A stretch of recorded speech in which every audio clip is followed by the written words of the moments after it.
then we have what we see all through history today, and that is men exploiting women. Sobald da unsere sündige Selbstsucht Einzug hält, sehen wir die Problematik, die sich durch die gesamte Menschheitsgeschichte durchzieht, wenn man das ausnutzt. And this is not unusual for this to be in the area of the whole area of sex. Und das ist leider überhaupt nicht ungewöhnlich, dass das sich auch im ganzen Bereich Sex auswirkt. Now, in God's grace, He gave them clothes.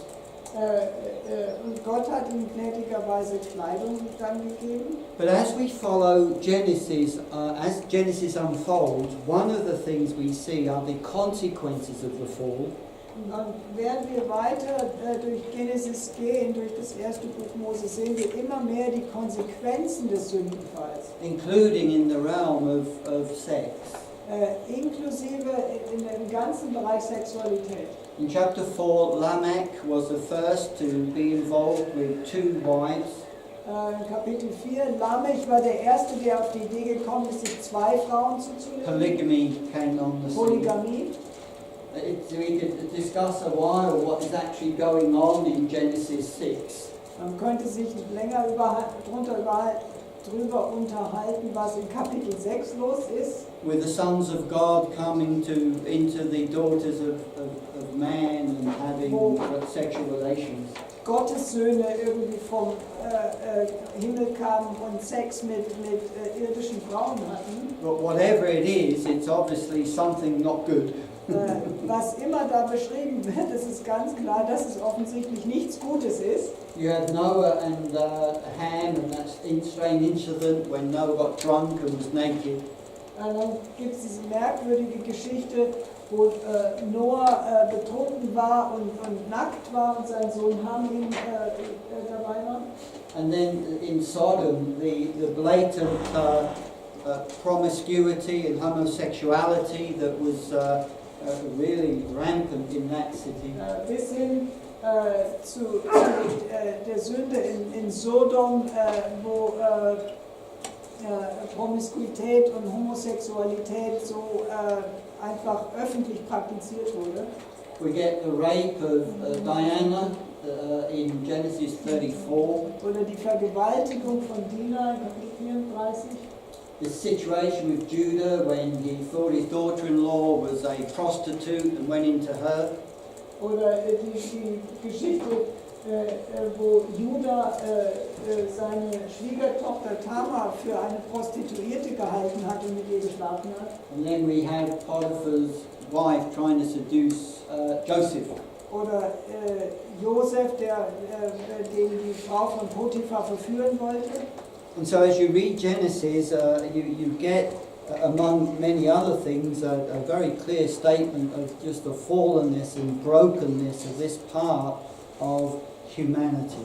Also wenn man das erste Buch Mose verfolgt, sieht man, wie der Bereich der Sexualität wirklich zerbrochen ist und es wurde immer schlimmer. And of course we're well aware of this. It's all around us, and we know this is what the world is. It's so much. Und Tremendous sadness in this area. wissen wir das aus unserer eigenen Zeit auch sehr, sehr stark, wenn man muss sich ja nur umgucken, um zu sehen, wie stark das alles kaputt ist heutzutage, Sexualität. But I think one of the beautiful presentations we have in the Song of Solomon. Aber eine der schönen Beschreibungen im Hohenlied, If we're able to take this as it is, poems of the relationship between a man and a woman in the area of their sex life. Also Gedichte über die Beziehung zwischen einem Mann und seiner Frau im Bereich Sexualität. You see the reverse of so much of what we have seen in Genesis after the fall. Dann sieht man da sehr viel eigentlich vom Gegenteil von dem, wie es schiefgegangen ist im ersten Buch Mose. We see a man and a woman again in a garden setting. Und also wir sehen wieder einen Mann mit seiner Frau in einem Garten. And again, they're naked and unashamed. Sie sind nackt und schämen sich nicht voreinander. And what we see is the potential of healing in the area of intimacy and the area of Und da sexuality. kann man wirklich auch sehen, wie Heilung möglich ist im Bereich Intimität und Sexualität. One of the remarkable things as you understand these poems is that there's no power play and there's no domination or control. Was beachtenswert ist, in all diesen Gedichten kommt nicht, die Beziehung ist gleichwertig und niemand dominiert den anderen, es gibt keine Machtspiele. Sometimes she's initiating their time together, sometimes he is. Manchmal ist sie die den Anstoß gibt, um zusammen zu sein, und manchmal ist er es. It's interesting that Solomon means peaceful. Ist interessant, der Name Salomo heißt friedlich. And Shulam also, the Shulamite woman, Shulam also means peaceful. Und Sulamit kommt auch aus der gleichen Wurzel des Wortes friedlich. So we could say these are poems about Mr. and Mrs. Peaceful. Also könnte man sagen, das ist ein Gedicht über Herr und Frau friedlich. Which I think is really an appropriate way to describe this, what we see here. Und ich denke, das ist wirklich angemessen für das, was wir hier lesen und sehen. But what we see is that each serving the needs of others. Und wir sehen dort, wie jeder versucht, die Bedürfnisse des anderen denen zu dienen. And it's not about one trying to simply take care of their needs, but there's, just like the gospel, we serve, and we see this coming out in that relationship. Also da geht es nicht darum, dass ich mir nur nehme, was ich will und brauche, sondern es ist ein gegenseitiges Geben und Nehmen. Now, we do see in these poems that it's not all perfect. Wir sehen auch, dass es, selbst hier ist nicht alles perfekt. They haven't actually reached perfection in their relationship. Sie haben noch nicht den Zustand der Perfektion erreicht in ihrer Beziehung. There's this poem about them going for a country walk, a very romantic country walk in chapter 2. In Kapitel 2 gibt es ein Gedicht, wo sie einen Spaziergang draußen durch die Natur machen. And we read that they should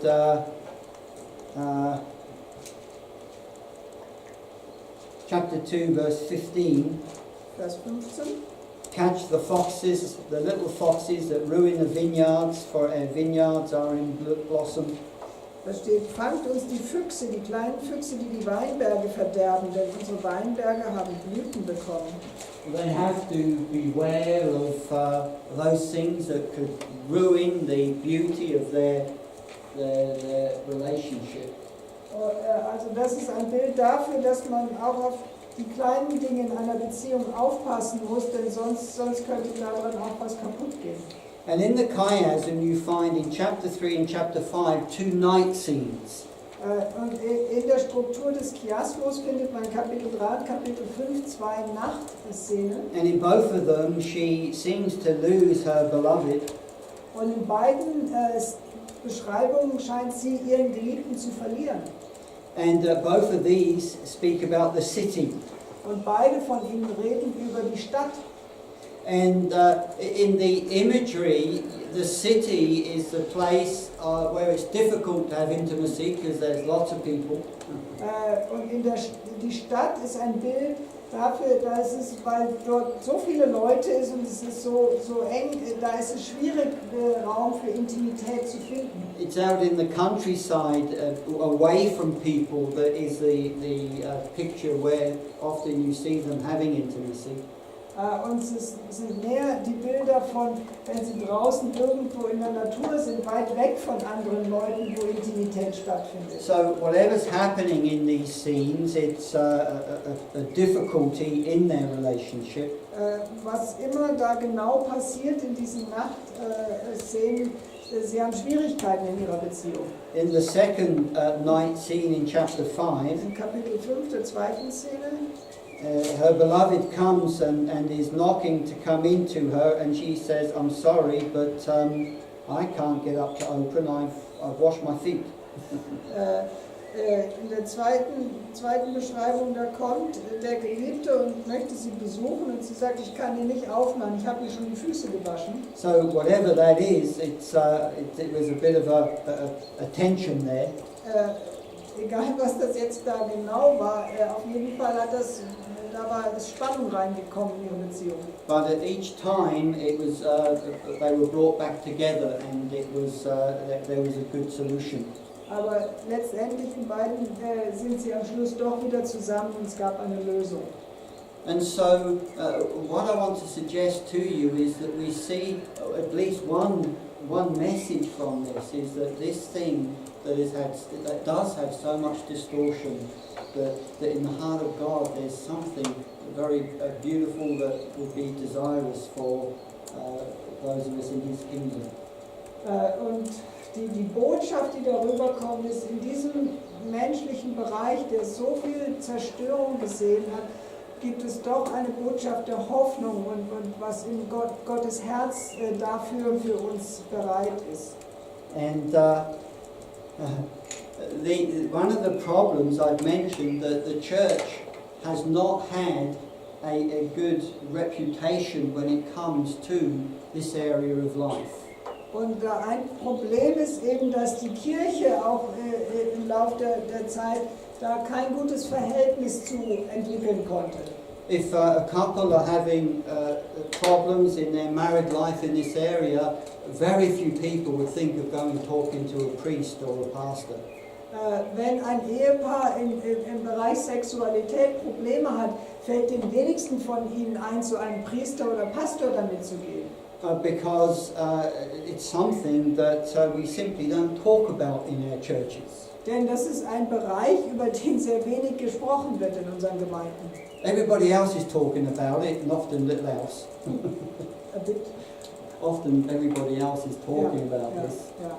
Also alle anderen reden scheinbar nur über das, aber die Kirche nicht. But it's not something often that is spoken about, at least in my experience. I think of the church life that I've been involved with. Also aus meiner Erfahrung mit Gemeindeleben ist das der ganze Bereich Sexualität was nicht sehr oft erwähnt wird. Now I've spoken a bit about how the church has viewed sexuality with the Platonic dualism. Ich habe erwähnt, dass die Kirche leider den platonischen Dualismus übernommen hat im Bereich Sexualität, das geistig gut, körperlich schlecht. And this was revealed in this way at different times in church history. Und in der Kirchengeschichte gab es da verschiedene Ansätze, wie man damit umgeht. The Desert Fathers, some of them would teach that married couples should avoid sexual intercourse on Saturdays, Sundays, Wednesdays and Fridays. Zum Beispiel die Wüstenväter, die Mönche in der Wüste, haben gelehrt, dass man Sex am Samstag und am Sonntag und mittwochs und freitags vermeiden sollte. And then throughout the 40 days of Lent and before feasts at which one may take the Eucharist. Und auch während der 40 Tage Fastenzeit vor Ostern sollte man keinen Sex haben und vor allen Festen, wo man zum Abendmahl geht. And the message, of course, to people is that sexual intercourse, even in marriage, this is something that's somehow wrong or unclean or impure or something. Und die Botschaft natürlich, die damit rübergebracht wird, ist, Sex auch in der Ehe ist irgendwas, was unrein ist oder nicht gut. A later period of church history, married couples should abstain from sex on Thursday in memory of Christ's arrest, Friday in memory of his death, Saturday in honour of the Virgin Mary, Sunday in honour of the resurrection, Monday in contemplation of the departed, and the 40 days before Easter, Pentecost and Christmas. Und später ist das dann noch ausgebaut worden, dass man abstinent bleibt, donnerstags in Erinnerung an Jesu Gefangennahme, Freitag Erinnerung an seinen Tod, Samstag wegen Maria, Sonntag wegen der Auferstehung, montags in Erinnerung an die Toten und jeweils 40 Tage vor Ostern, vor Pfingsten und vor Weihnachten. And It's then, amazing how we still exist. yeah, it's remarkable. Then people go to confession, and of course they would be questioned on this. Und jedes Mal, wenn Leute zur Beichte gegangen sind, Verheiratete, dann sind sie dort gefragt worden, ob sie das auch einhalten. Now we need to understand these are different times of church history, but what it does is it communicates something that the Bible doesn't communicate. Das war natürlich zu bestimmten Zeiten in der Kirchengeschichte unterschiedlich, aber eigentlich, was damit rüberkommt, ist, dass Sex was Schlechtes ist. Ambrose, he said, if sexual intercourse was through love of sensual delight, it was equal to adultery. Zum Beispiel hat Ambrosius gelehrt im 4. Jahrhundert, wenn beim ehelichen Verkehr die Liebe zum sinnlichen Gefühl vorhanden war, also man hatte Spaß dran, dann war das wie Ehebruch. In other words, if you have sex for any other reason than having a baby, wanting a baby, then it's wrong. Also wenn der Grund, warum du mit deiner Frau schläfst, ein anderer war, außer dass du ein Kind zeugen wolltest, dann war das falsch. Jerome, he said, he who loves his wife too ardently is an adulterer. Hieronymus sagt, wer seine Frau zu glühend liebt, ist ein Ehebrecher. You know, it's interesting that a lot of these guys who said this were monks. Es ist interessant, dass viele, die diese Aussprüche getan haben, waren ledige Mönche. There's a lot of these quotes. Every carnal act done in such a way that generation cannot follow is a vice against nature and a sin ranking in gravity to homicide. Thomas von Aquin hat gesagt, jede fleischliche Handlung, die so getan wird, dass da kein neues Leben daraus entstehen kann, ist ein Laster gegen die Natur und Sünde gleich dem Totschlag. This is really unfortunate. Das ist schade.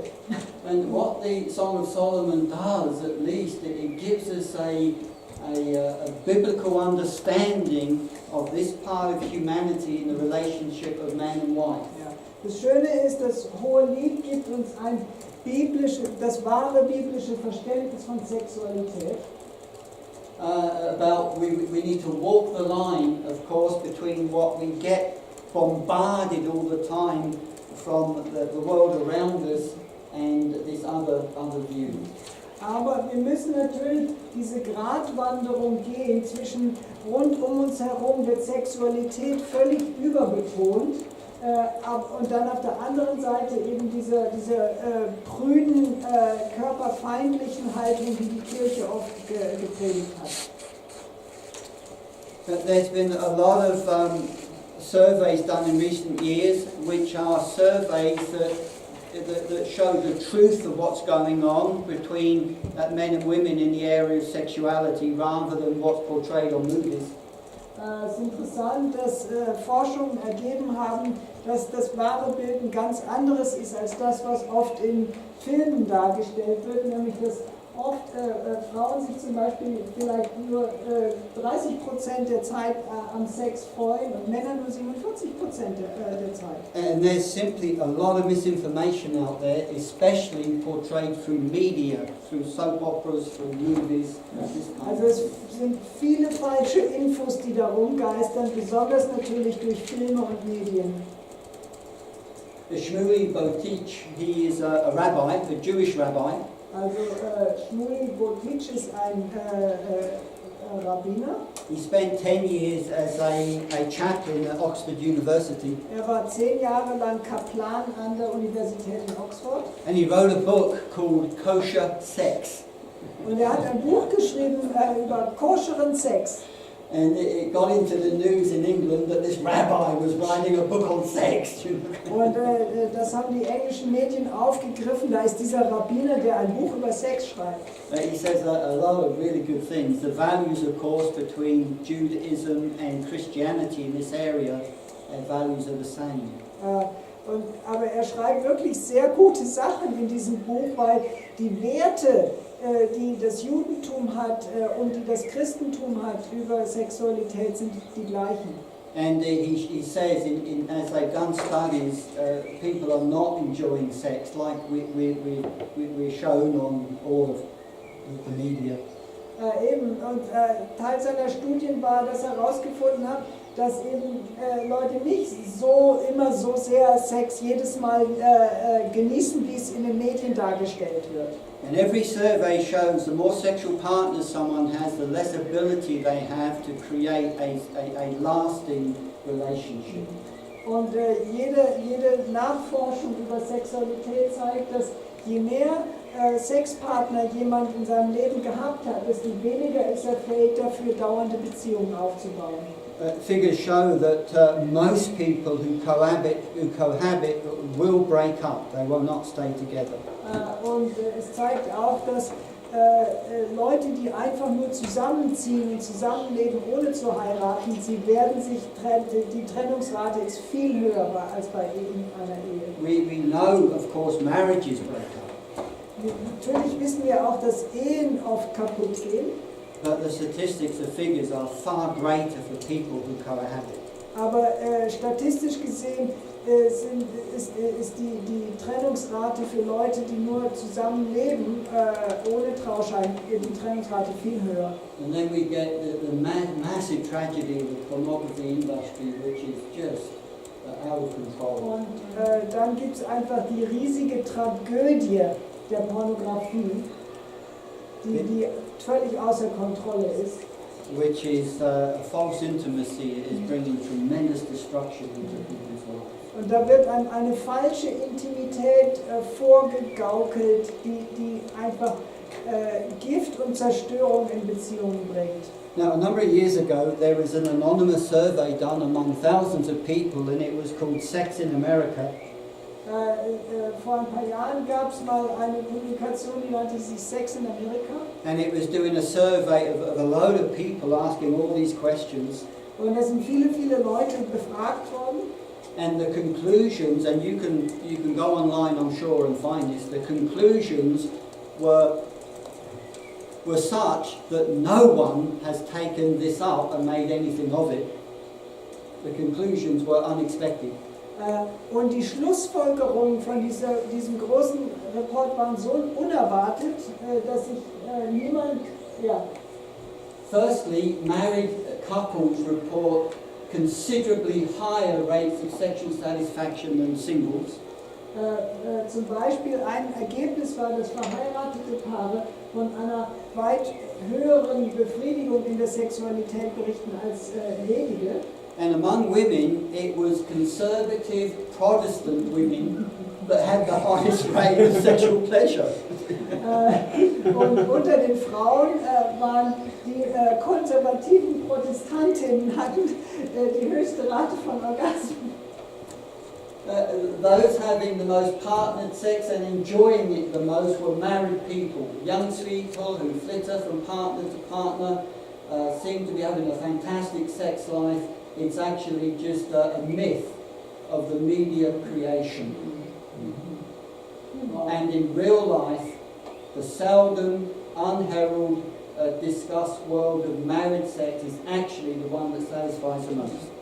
Und der Report sagt eben auch, jene, die den tiefsten gemeinsamen Sex haben und sich am meisten daran freuen, sind Verheiratete. Die jungen Ledigen, die von Partner zu Partner wechseln und scheinbar ein traumhaftes Sexleben haben, sind eine bloße Medienschöpfung.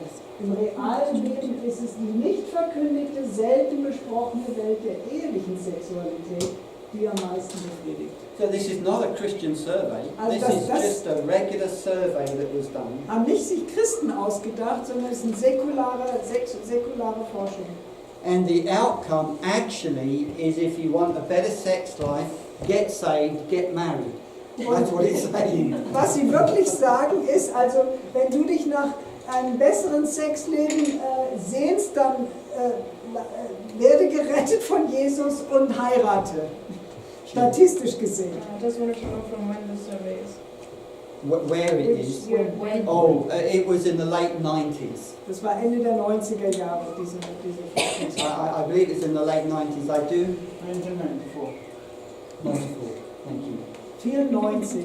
Now, when this survey was published, no one was talking about this stuff.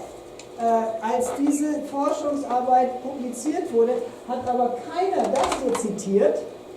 And my favorite rabbi, this is what he says. Also Rabbiner Bokic, mein Lieblingsrabbiner, sagt Folgendes. He talks about how God, in His infinite kindness, gives a man and a woman who are joined together in matrimonial holiness this capacity to enjoy one another and feel really connected. Also er schreibt, Sex ist der tiefste Bindungsprozess. Gott hat in seiner unbegrenzten Freundlichkeit einen Mann und eine Frau geschaffen, die sich in ehelicher Heiligkeit vereinigen können.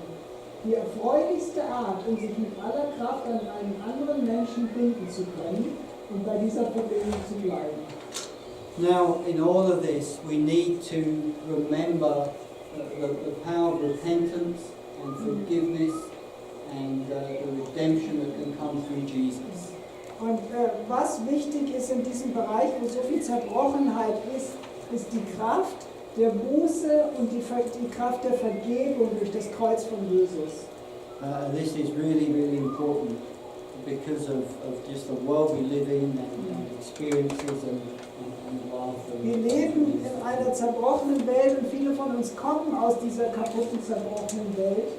Aber wir können dort, diese Festungen und Verhaltensmuster können gebrochen werden und man kann seine Reinheit wieder erlangen.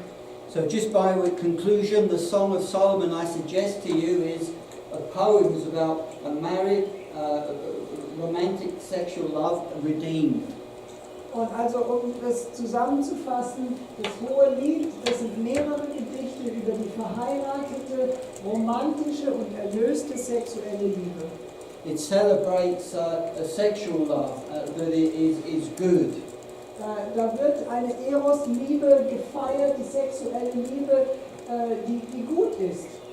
It affirms the romantic relationship with the wooing compliments and that whole dimension of romance. Also da wird die romantische Beziehung mit Verben und Komplimenten und Emotionen, Nervenkitzel und Sehnsucht nach Ehe und dem Vollzug der Ehe beschrieben. It's held up as an ideal. There's qualities as gentleness, humility, modesty, high regard for the other person, loyalty, and these are qualities that are spoken about. Also hier werden Werte hochgehalten, wie Freundlichkeit, Demut, Bescheidenheit, Achtung für die andere Person und Loyalität. Und das zeigt einfach, dass romantische Liebe was Gutes ist. Marriage is the central part of the book and assume context for the whole book. Die Ehe ist der zentrale Rahmen des Buches und auch der Rahmen für die Sexualität. It affirms giving and not taking, equality between husband and wife. Und auch im Bereich Sexualität bestärkt es eher das Geben und nicht nur das Nehmen und die Gleichwertigkeit von Mann und Frau. At the end of the book, it talks about the sister of the bride. Am Schluss wird die Schwester der Braut beschrieben. And it's actually, in the poetry, it affirms abstinence before marriage in the area of sex. Dort wird auch nochmal gesagt, dass Abstinenz vor der Ehe gut ist. But also the lifelong bond of marriage. Und dann die lebenslange Verbindung der Ehe. We know that there's other sides to marriage. This is not all there is. Ich weiß, es gibt andere Aspekte der Ehe, das ist nicht alles. Someone has to take out the garbage and do the laundry. Irgendwer muss den Müll rausbringen und die Wäsche waschen. But it's simply making a statement about this one dimension. Aber hier geht es einfach darum, um eine Aussage zu diesem einen Thema. And so that's all we have time for. Leider haben wir nicht mehr Zeit. Yes. So I have a question. It's in the Bible it says this is the reason why the man leaves father and mother and go to his wife. But my question is now, why is it today more that the woman should go to the man? Why? Also in der Bibel steht, der Mann soll Vater und Mutter verlassen und seiner Frau anhangen. Aber heute ist es oft andersrum, dass die Frau zum Mann geht. At my first session with you, I talked quite a lot about the fact that what we have in Scripture is not necessarily God's highest. Okay. Also ich habe am Anfang unserer Zeit gesagt, dass das, was wir in der Bibel finden, die Beschreibungen, die sind nicht unbedingt jedes Mal wird da das Höchste, was Gott für uns hat, beschrieben. For example, there's a lot of things that happen and it's actually